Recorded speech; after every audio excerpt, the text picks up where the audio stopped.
लोकसभा चुनाव के बीच राजा भैया एक बार फिर से चर्चा में आ गई हैं। इस बार चर्चा में इसलिए क्योंकि साल 2024 के लोकसभा चुनाव की राजा भैया ने भविष्यवाणी कर दी है। इस बात को लेकर के कि आखिर जीत किसकी होगी।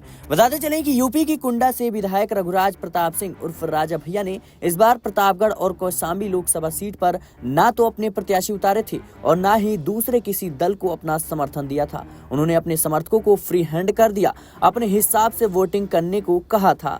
चुनाव के आखिरी चरण की वोटिंग से पहले राजा भैया का बड़ा बयान सामने आया है। उन्होंने कहा है कि मोदी जी तीसरी बार सरकार बनाने जा रही हैं। झारखंड के देवघर पहुंचे राजा भैया ने बीजेपी सांसद निशिकांत दुबे से मुलाकात की। इस दौरान उन्होंने कहा कि हमने लोकसभा चुनाव में प्रत्याशी नहीं उतारा है और न ही किसी पार्टी को समर्थन दिया है। अपने कार्यकर्ताओं को फ्री छोड़ दिया है। सब अपने मन से मतदान कर रहे हैं। हम देश में नहीं घूम रहे हैं, लेकिन मोदी जी सरकार बनाने जा रहे हैं। यूपी में राजा भैया के प्रभाव वाली 2 सीटों कौशाम्बी और प्रतापगढ़ पर वोटिंग हो चुकी है। इन सीटों पर पहले माना जा रहा था कि वो अपनी पार्टी से उम्मीदवार उतारेंगे, लेकिन ऐसा हुआ ही नहीं। इसके बाद उन्होंने अपने कार्यकर्ताओं को अपने हिसाब से वोट करने के लिए कहा था। हालांकि बाद में कौशाम्बी से सपा उम्मीदवार पुष्पेंद्र सरोज ने दावा किया था कि उन्हें राजा भैया का आशीर्वाद मिल चुका है।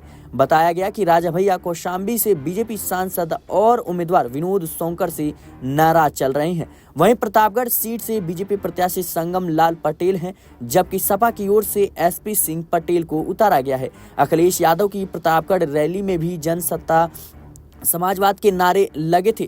बीते दिनों संगम लाल का एक वीडियो भी सामने आया था, जिसमें वो मंच पर रोते हुए कह रहे थे कि कुछ लोग मेरा विरोध कर रहे हैं। इसके अलावा बता दें कि जिस तरीके से राजा भैया के समर्थक समाजवादी पार्टी को समर्थन दे रही हैं, कहीं न कहीं भारतीय जनता पार्टी के लिए भी मुश्किलें खड़ी होती हुई नजर आ रही हैं।